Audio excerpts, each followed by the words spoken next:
mechanical being an assistant professor at Dartmouth and Harvard. And I was also previously on the Princeton team on the Go game. Yeah. So Go game is called Weiqi, right, in Chinese.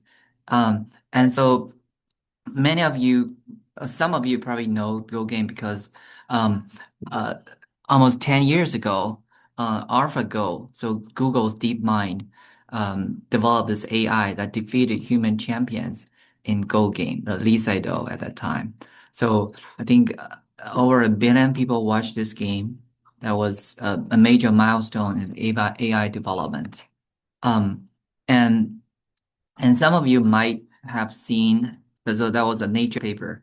Um, and then some of you might have seen this cartoon series. How many of you have seen this Hikaru no Go? It was a comic. And in Chinese, there's also a TV version. It's called Qi Hun. So that described a boy who accidentally went into his grandpa's attic and he discovered a board, a Go game board with blood on it, blood stain on it.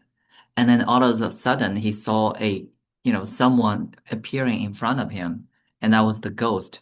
So he was a professional player who used to play with the emperor, play Go with the emperor. But he was, framed. He was, persecuted. So he committed suicide.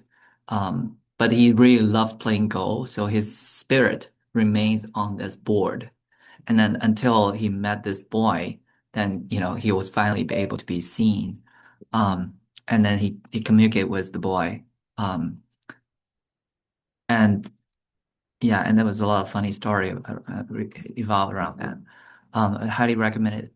And so, in terms of the origin of Go, so legend has it that one of the most famous Asian emperors in China, Yao, the Emperor Yao, he created Go game in order to teach his son, Danzhu. So, because at that time his son couldn't focus very well in his studies, so the Emperor Yao created this game in order to, help his son develop focus, and then his son later was able to, become a very outstanding general thanks to that. And in ancient China, there's also a very famous story, and that leads to another name of Go. It's called Wang Yu, meaning means to forget about what bothers you. And so this is a very famous general in the Three Kingdom period, the era, Guan Yu.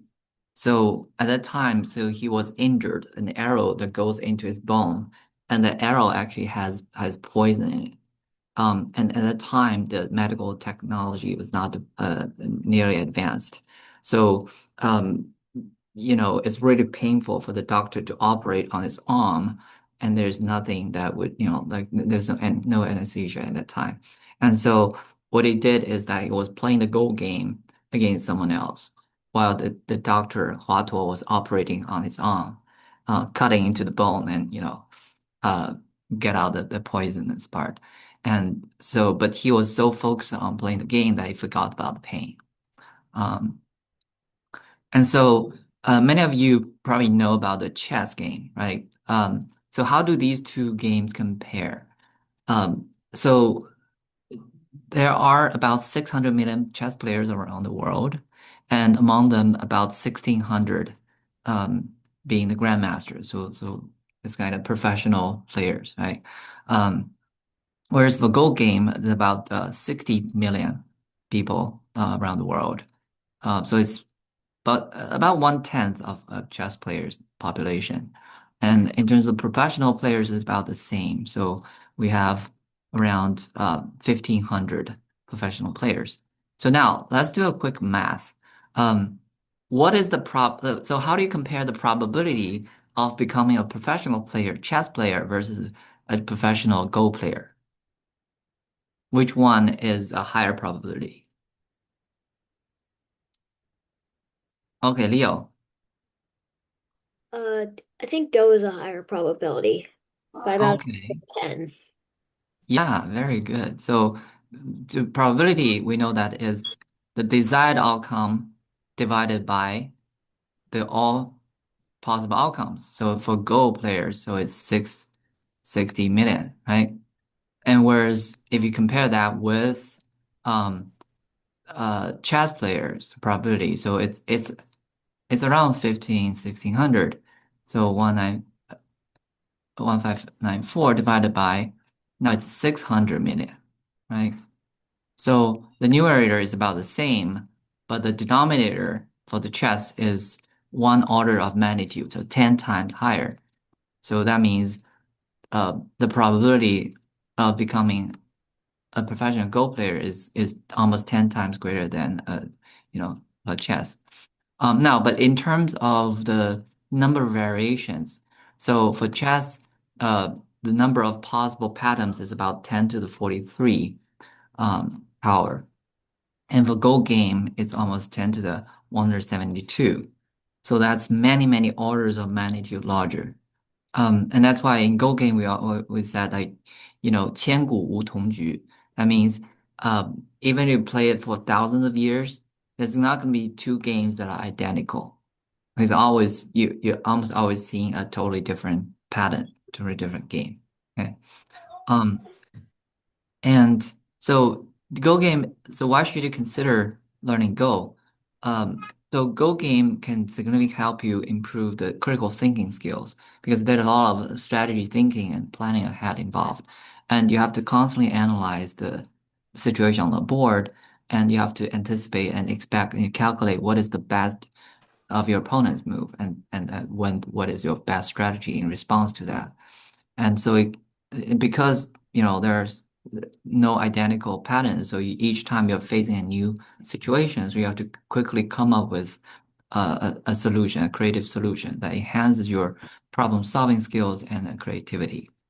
And it also helps you enhance concentration and focus because you have to pay close attention to the board, what happens to your opponent's moves, what happens to your own groups, right? So this is a picture from the famous movie, A Beautiful Mind, about the Professor John Nash, Princeton professor who got a Nobel Prize in econ.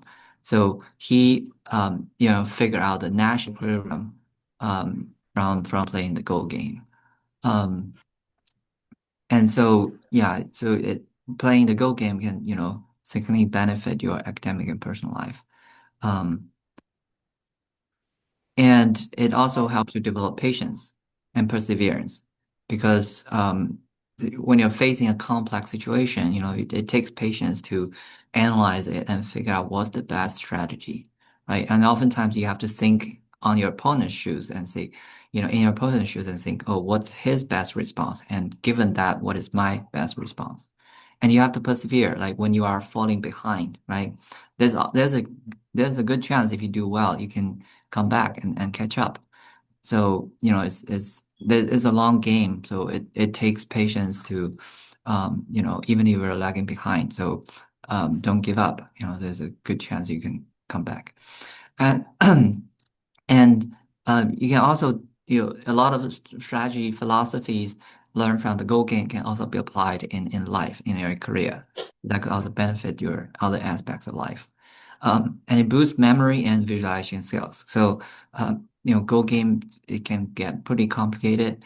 And so you have to, a lot of times have to memorize the board or memorize some of the best moves or strategies. And then you have to visualize.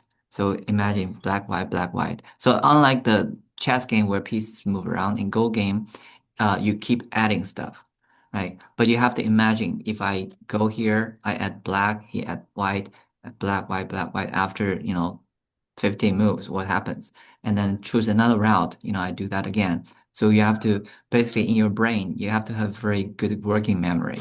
You have to compare, all these different patterns and then which one and choose which one's the best. Um, so all these skills are very useful in academic and professional context. And um, it also fosters creativity because when you play Go, there are oftentimes unpredicted scenarios. And I mean, pattern recognition plays a role, quantitative reasoning is important, but um, since you're constantly facing a new situations, you have to quickly come up with a creative solution. Um, and sometimes there are multiple approaches, and decision making can get complicated, especially involving code, the concept of code. We talk about that in later classes.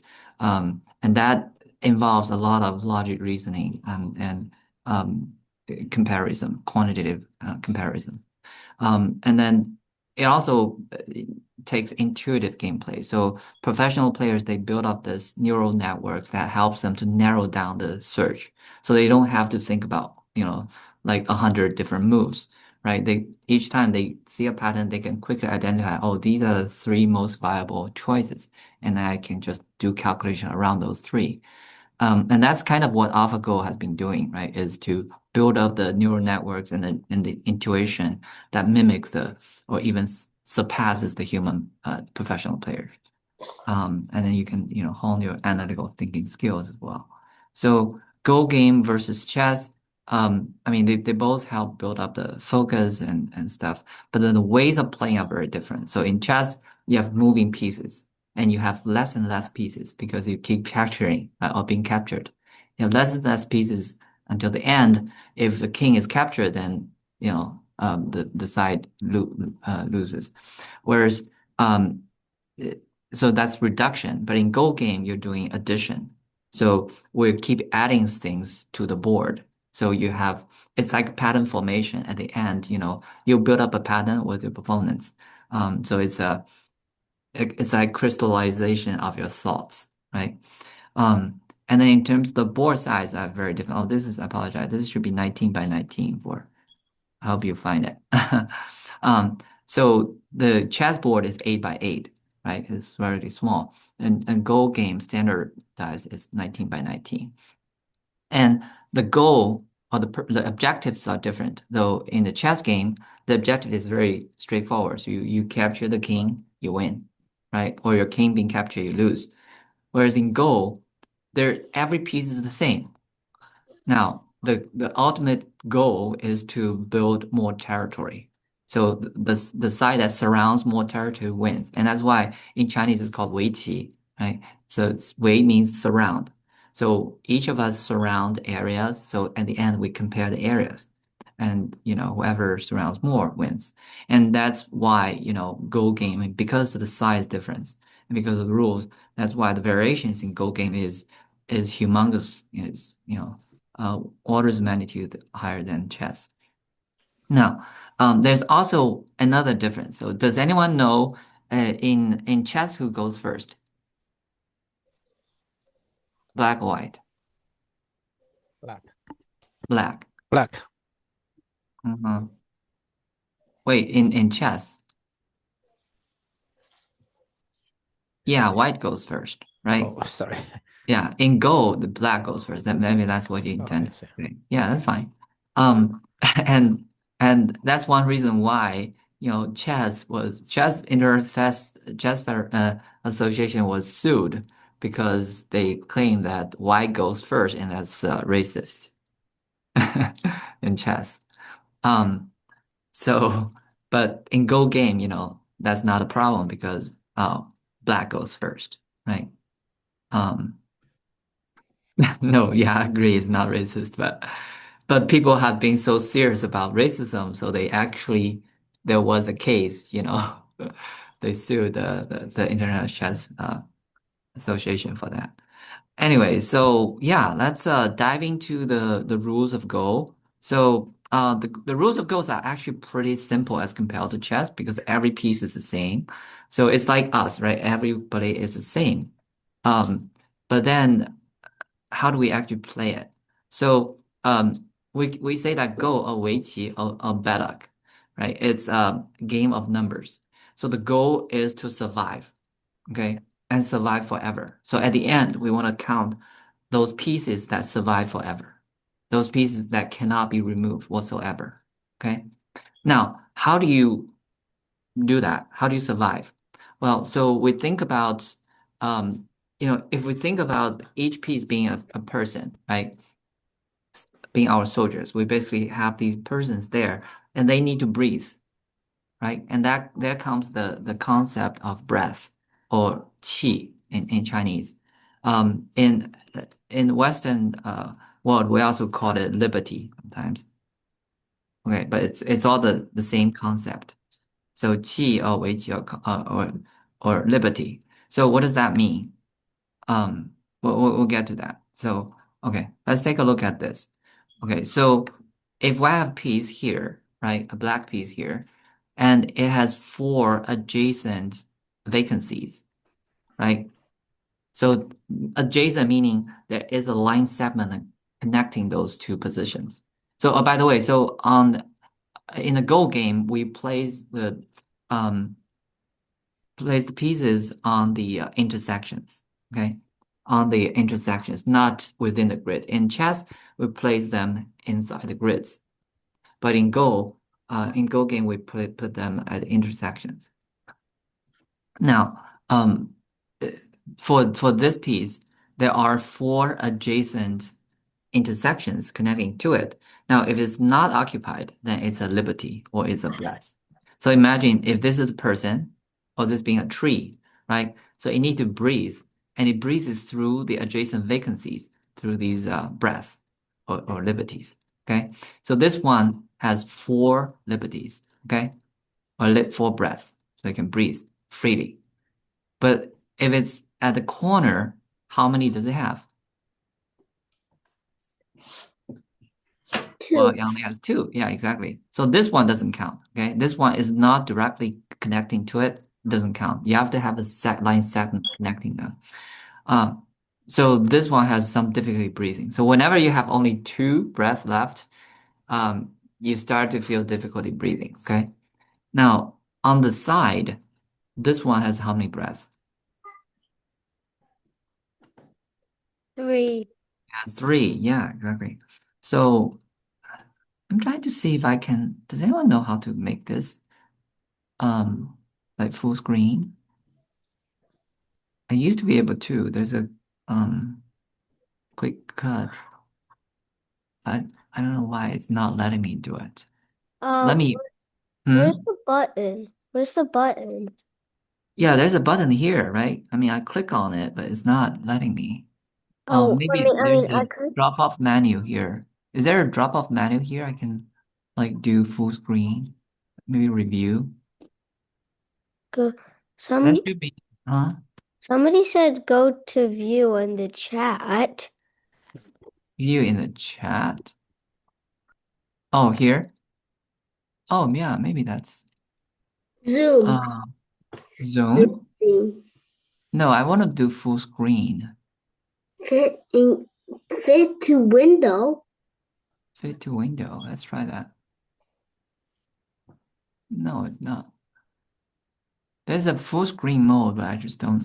Let me stop it for a moment. Maybe I could do that and then try going from here. It's just not letting me. Here.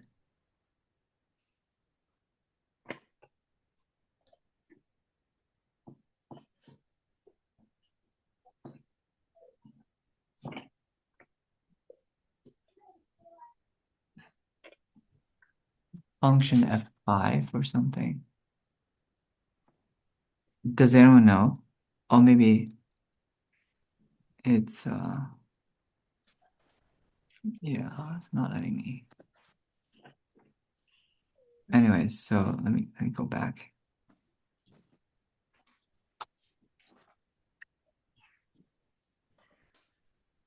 Okay. Oh, by the way, does anyone have any questions so far? Have you learned anything about Go before, or is this first time? I've learned stuff about Go before. Oh, okay. That's cool. Oh, we have someone joining right now. Okay, let me start sharing again. Oh, now it actually goes to the full screen mode. Hold on. Now it's actually doing it, thankfully. screen. Oh, okay. Now it's working. Can you see my screen now? Yes. Okay, perfect. Yeah, that's what I want to do. Now, do you see two screen or one? Two. Two screens. Okay, a big one, small one. Okay, that's fine. Okay, so this is how a example game would go. A black and white, black. So that's actually rule number one in Go is that you alternate. Okay, black first, white follows, and you each alternatively place your pieces on the board. And yeah, that's rule one. And the concept of that is very important. So okay, black connects here. So now you see all the black pieces are connected, right? All the white pieces are not completely connected, but it's almost connected. Um, okay. So now we can actually, so if the two players goes, if the game goes like that, we can already start counting. Okay, so how do we count the results? Okay. So to count the results, we need to figure out how many intersections that each side occupies, right? So if some of you attend this morning, we have a mental math and pre-AMC class. We use this as an example. So how do you quickly calculate the positions that black occupies?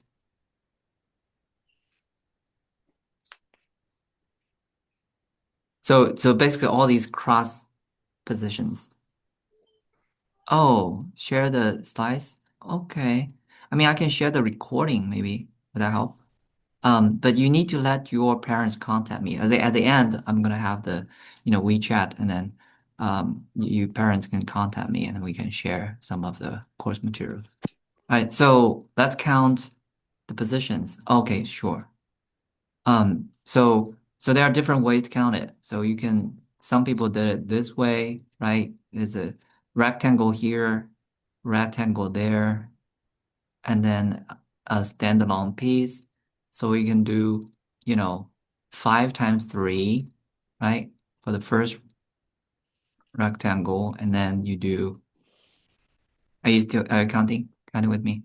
So 4 times 6, right, is the second rectangle, and then plus one, right?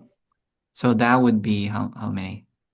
15 plus 24, and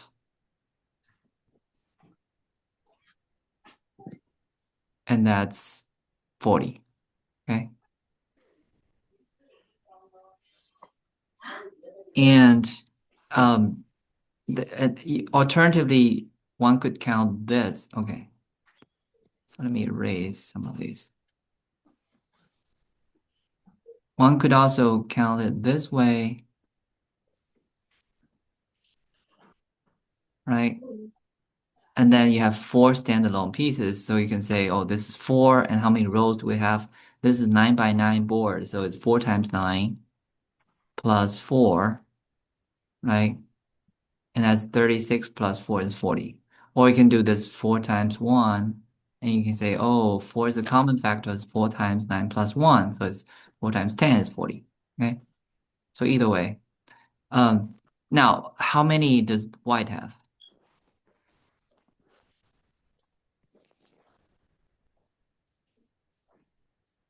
Can you count how many white has?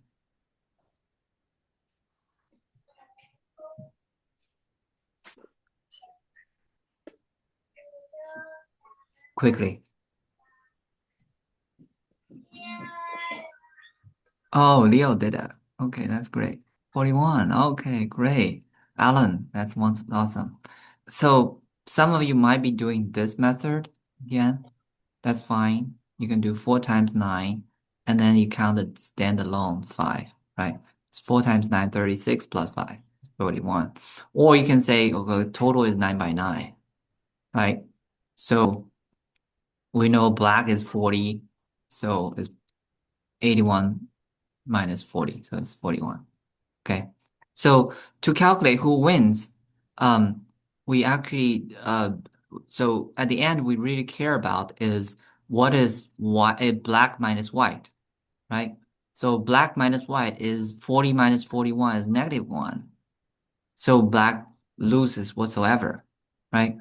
Now, if let's say if black is 42 and white is what is white?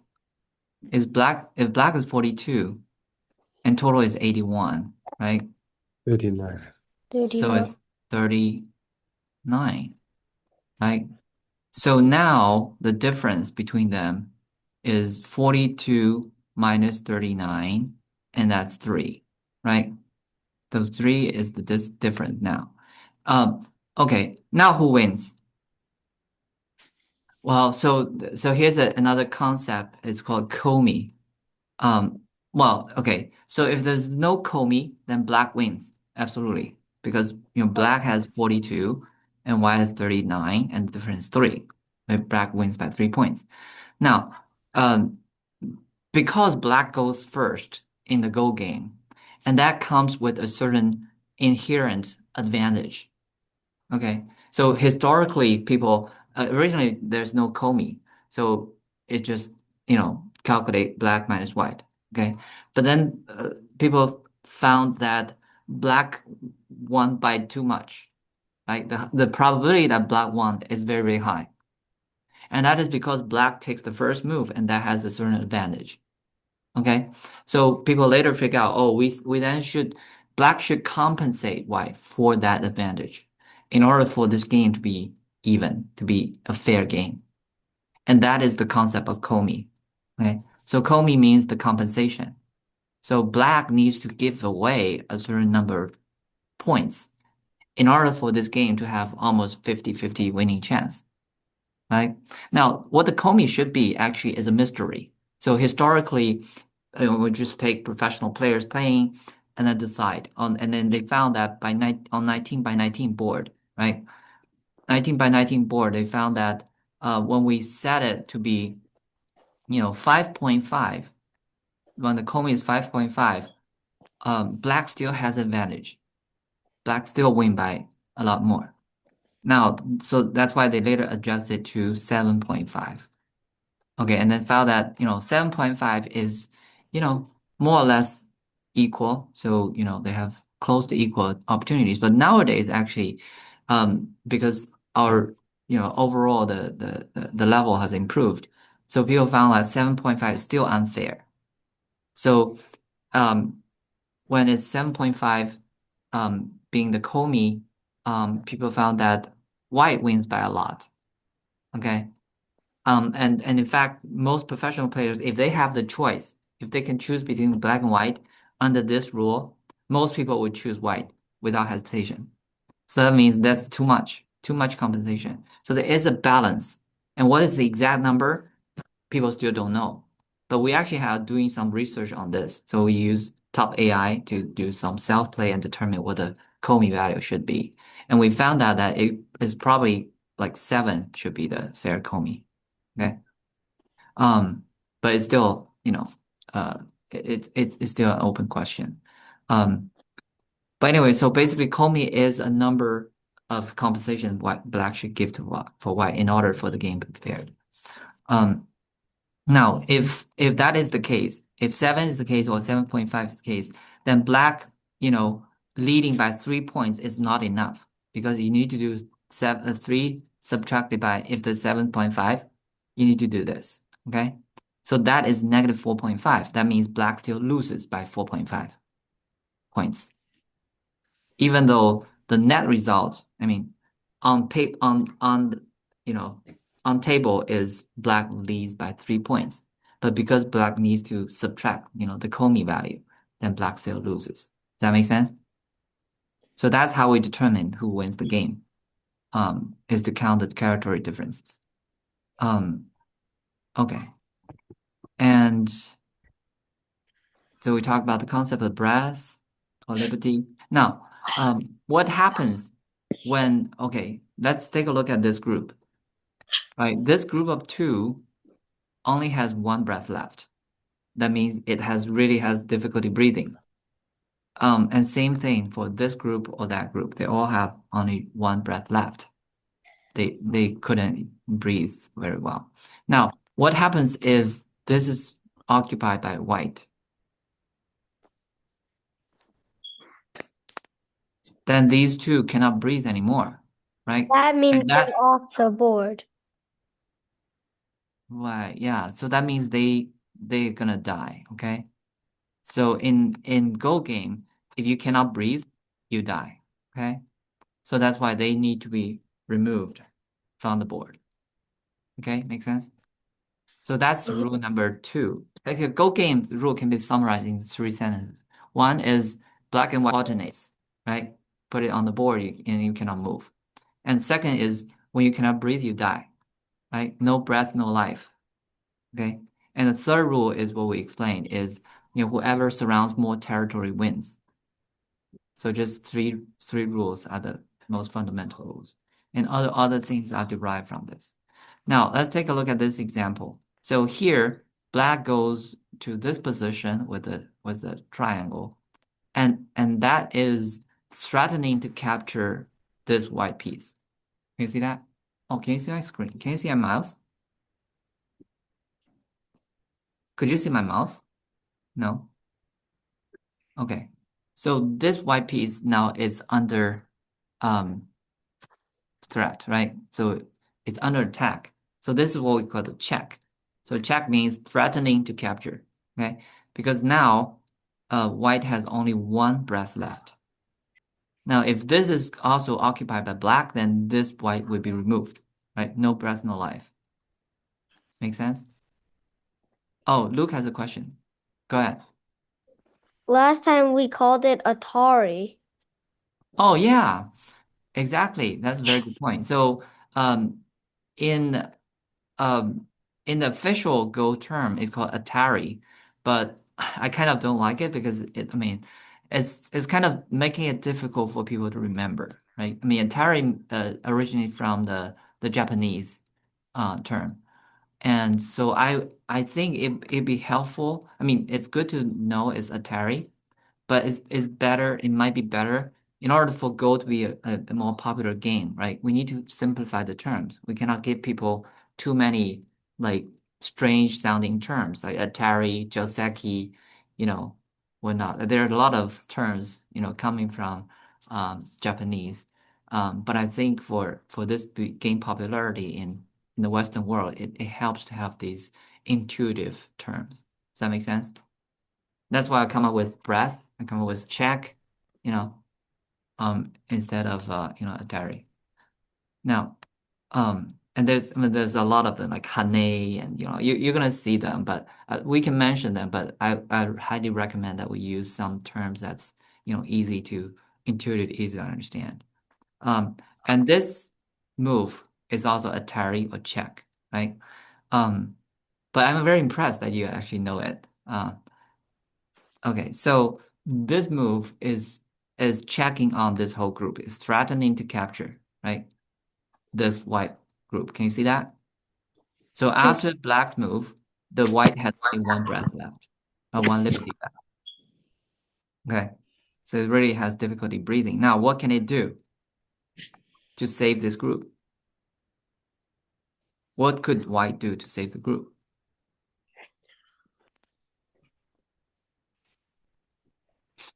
Could someone tell me?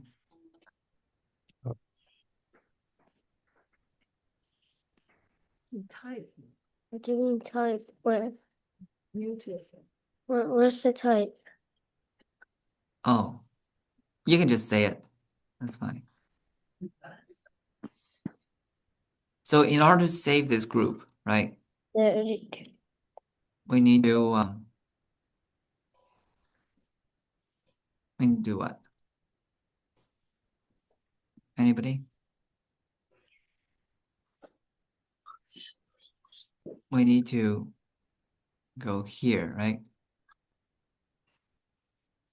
So this is basically connecting. Wait, why is it not showing? Where'd you go? So we need to put a stone where only have one breath left, right? And if we do that, Yeah, here. you can talk. Put it right, right. Put it one stone next to the check. Yeah, exactly. So put it here. Wait, why is it not showing? Can you see my? So so basically, if you count from the top, it'll be one, two, three, four. Yeah, exactly. That spot. And that way you connect it with the the piece with this piece over here. So now it becomes one or connected piece, right? Or connected group. Then how many breaths does it have now? If you place one here. I don't know why my marker is not working. Yeah. If you place one here, now it's whole group. So anything that's connected, they share the breath. So they can breathe together and live together or die together, right? So now how many breaths does this whole group have?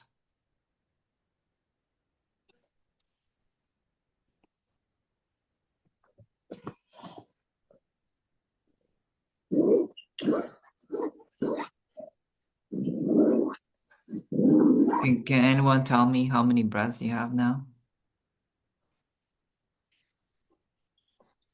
Let me see. Somebody type in the chat. Three. Yeah, exactly. So that's why in Go game we say that united we thrive, right? Divided we fall. Okay, so we want to be united as much as possible, and when we attack our opponents, we try to disconnect them, right? When we disconnect them, they have to worry about the different groups.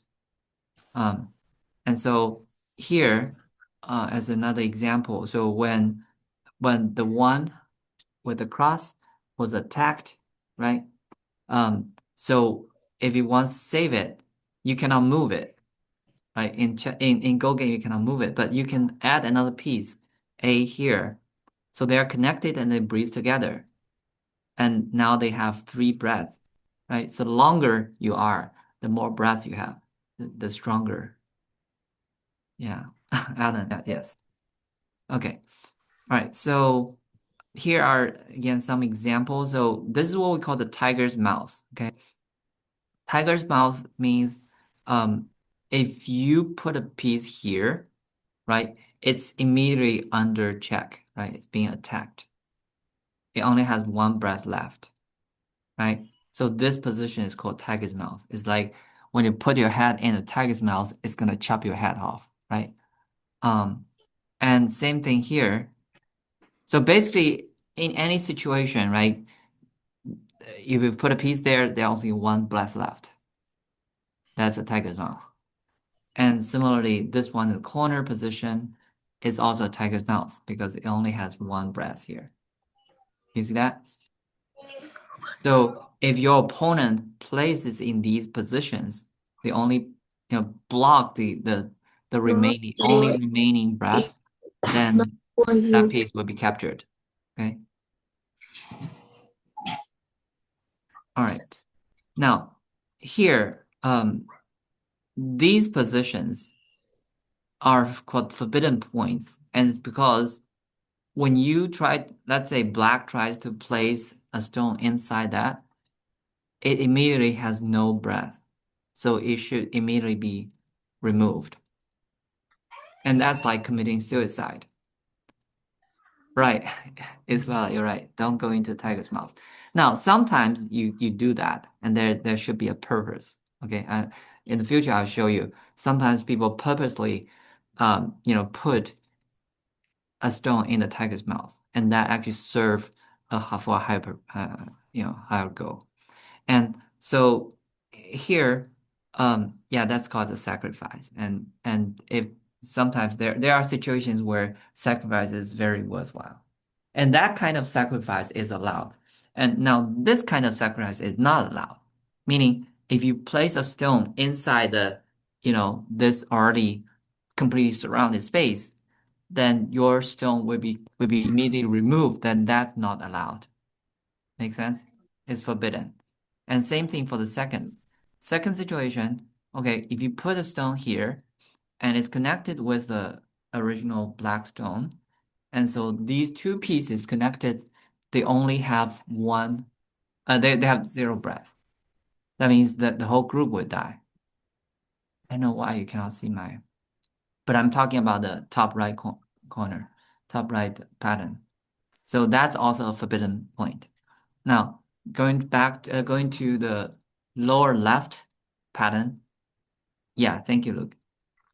Going back to the lower left, so again, you cannot place a black stone in here because if you do that, all those three would die, right? They have no breath, and that's not allowed. And now let's take a look at the um, the lower right pattern. So this is a si interesting situation because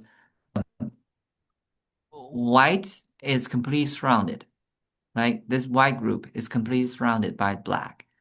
And um, now the question is, can black capture white? Well, if black try to put a black stone in one of the positions, right? I'm talking about the lower right corner. Um, so there are two, you see these two cross, right? Luke, can you try to mark one of them on the left one? So if black places a stone inside, then it immediately has no breath. It needs to be removed. And that's not allowed. Okay. So yeah, that's a forbidden position for black. And same thing, um, on the right-hand side, that position is also forbidden for black because black, once throw it in there, it would die immediately. Okay, now remember, rule number one is black and white alternate. So each time you could only place one stone, right? So that means black cannot capture white whatsoever. Whichever position black choose, it will die itself. And white will always have at least one breath left, right? Or two. And that means white will live forever. Does that make sense? So this is a very special situation where white successfully created a pattern where it can live forever. Whereas on the right-hand side, okay, right-hand side, let's take a look at this situation. So can black place a stone in the A position?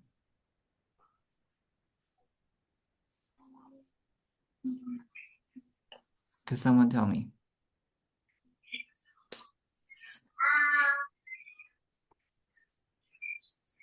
Yeah, could black place a stone in the A position? Yes, Okay, why? I mean, if black plays here, wouldn't the two black stones have no breath left? because No, it's not forbidden. black will capture all the white stones. Yeah, it's because now it's in a battle, right? It's like black placing here. I mean, white will suffocate, right? White will get suffocated. Now, this whole white group has no breath left, so they will be need to be removed first. And once they are removed, these two black stones, they're connected, they have a lot of breath, right? So that's why in this situation, black is allowed to place in A. Whereas in the previous situation, so if you take a look at the left-hand side, the upper right pattern. So here, black cannot put a stone in there because black itself will die, right? Whereas white still have a lot of breath left. So that's the difference is that on the right-hand side here, white is also completely surrounded. White also has difficulty breathing, right? So now it depends on who can, makes the first move. Now, in this situation though, if white makes the first move, white could place in A, right, and capture black, correct? If white gets to move first, white can place in A and it captures that black stone. Now, does that secure the white group? No, No, it does not. Why? because it doesn't have two eyes. It only has one eye. Oh, wow. So you understand that two eyes rule. Okay. Yeah. So in this case, black can place a stone in the black position again, right? Because by so doing, it suffocates the white group. So the white group will be captured. Okay. So that's the difference of between having only one eye. So this is what we call one eye versus two eyes. So on the left hand side, we said that group, the white group, can live forever because it has two eyes, right? Two true eyes. Um, and whereas, on the right hand side, it has one true eye. Now, so that's the secret, right? Secret to survive forever is to have two eyes. Now, this is a situation where, yeah, one eye versus two eyes. Um, and but is that really true? In order to survive, you need to have two eyes. Um, well, so that's why I said, in fact, maybe we should modify it to say to survive forever, you need to have two alveoli, right? So because and think about it, we actually breathe through these, right? So if you only one alveoli, so alveoli, by the way, is the tiny units inside your lung that helps you breathe, right? So if you have only one alveoli is blocked, then you cannot breathe, you die. And if you have two alveoli, right, then they can only block one at a time, and that therefore you can breathe forever. Right. So yeah, that's I mean, I wish you could be here so we could start playing on a small board. But yeah, these are the pretty much the rules for Go.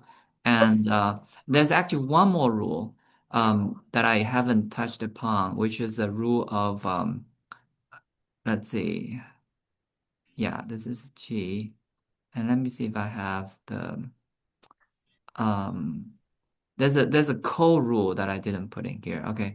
Let me explain it quickly, see if you can understand it. Um,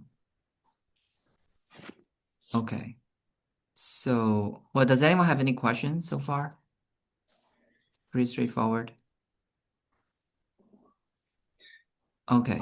So the code goes like this. Okay. So let me try to put it in here. So imagine if there's a white piece here. Wait, why doesn't it appear? So basically, on the left hand side of the triangle yeah, can you see it now? Yeah, let's say we have a white piece here. Yeah, thank you. Look, so now the question is, can black capture white here? Yeah, so black right now can actually go in this cross position, and that would capture the white that's being circled. Okay, because it suffocates that white. It cannot breathe. Now, after black plays the stone here, could white go back and say, okay, I'm gonna capture you back? So could white go immediately in and say, okay, because it's kind of symmetric, right? So you can capture me, like why couldn't I just capture you back? So that's a special situation in Go game. It's called KO. Okay, it's not KO, but it's KO. It's not the KO in in boxing uh or MMA. So the core rule says that you cannot immediately capture back. Okay, because imagine what happens if you're allowed to white to immediately capture back. Then black can say, oh, I can capture back again, right? Black can place a stone in the cross position again, and white can you can do place a stone in the circle position again. So this game is never ending, right? If people just keep capturing back and forth, and that's why in order to avoid this repeated patterns, so people say, um, let's create a rule. It's called co-rule. Well, you cannot have the same pattern. Okay, meaning this whole board needs to evolve. Okay, so in Chinese, yeah, it's called 打结, right? It's called yeah, 打劫. Yeah, so basically, okay, let's start it over. So black can capture, placing stone on cross. Now white is not allowed to immediately capture black. So white has to do something else elsewhere. Okay? And And then when black responds elsewhere, and then white can go back here and capture. That makes sense? Leo, I have a question. I Yeah, have you to can go unmute now. yourself. Oh, you have to go now. Okay, fine. Yeah. So 打劫 is a code. It creates it's the most complicated situation because now it involves a lot of evaluation. Like, should I discontinue this or should I continue with the code? And that's where it, actually challenges your mind. Um, yeah. So these are pretty much just the rules of the Go game. Um, and we cover a lot of basics. So I think you guys are understanding very well. And in the future, if you're interested in continued learning, we're going to talk about how do you, make a living, right? How do you make two eyes? What are the secrets? And how do you capture your opponents? How do you avoid your opponents from making two eyes? And then how to surround more territories more efficiently. There are a lot of very interesting techniques and strategies involved. And for the more advanced stuff, how do we do the code? And how do we also, end game, there's a lot of calculations on what's the value of each move. So Go game is actually very mathematical. So we're actually doing some research on this and to see, like how do we evaluate the value of each move? Like how do we come up with a quantitative value? Because each time we want to pursue the highest value moves. Um, Now with AI, it's possible. So, and we also study the co, right? I mean the Comey. What is the value of that using AI? And yeah, and we actually have also invented a new variation of the Go game. If you're interested, I can show you more. But you need to have some basic understanding of the Go rules first. And yeah, and now I'm gonna put the our okay um the QR code for our WeChat and other Facebook, Instagram here. So if your parents are interested in signing up for our course, please scan the WeChat group. If you do use WeChat, and if you don't, let me know. Um, and we'll figure out. Okay. But I assume most people use WeChat here. Um, are there any questions, comments, 啊，or things you wish you would learn next time? 我要充电，没有电，快没有电了。Oh yeah. Yeah, we can talk in Chinese in the future too, like from time to time, if it depends on the needs. Sometimes, like I've had parents who say, "Oh, why don't you teach in Chinese so my child can also learn Chinese." We can do it according to if everyone understands Chinese and you think that's beneficial, we can do that too. Um, but I think it helps to understand like the concepts and strategies. Um, Go game is a lot of fun. I previously I was on the Princeton college team, and the top player in our team, later became a professional Go player. So he was admitted to Princeton because of his outstanding Go skills. Um, and um, and then he continued to do exceedingly well. So he defeated some of the best players in North America. He got championships, uh, national level championship. He also represented the U.S. team to compete in the brain game, like brain Olympic games. Um, and he played one of the greatest players, uh, Li Changhao, yeah, at the time. Um, yeah. So, okay. Are there any other comments, questions? And we're gonna have another AMC 8 class this afternoon at 3, and then also a coding Python fundamentals and AI coding class. If you're interested, that's 4 p.m. EST. And yeah, stay tuned. Um, yeah. 还有我们课的4点，不上那个4点课啊。And where are you? I'm just curious. Where are you located? We're in New Jersey. Ethan, where are you?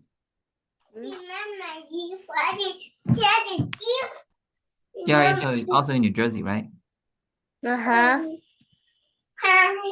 are you located? Locate 我们在哪 located？ Oh, No more fun. okay. Meow. And Luke, where located?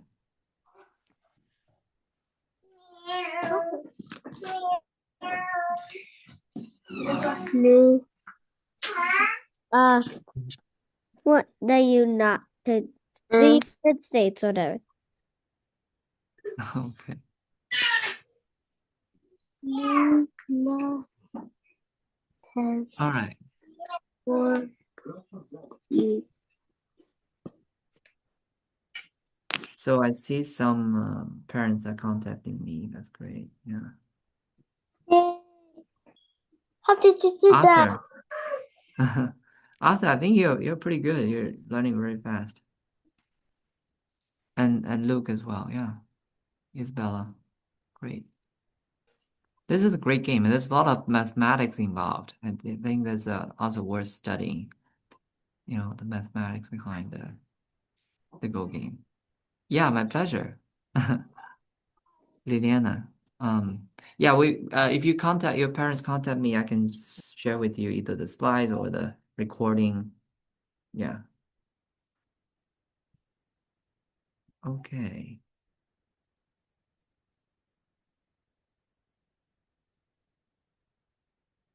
All right. Very good. Okay, so I will see you Somebody said, time. can I go? Yeah, of course. Yeah, the class ends. Yeah. And we just have, 2 more math and coding this afternoon. All right. Have a great day. All right. Great to have you. Bye. Bye, everyone.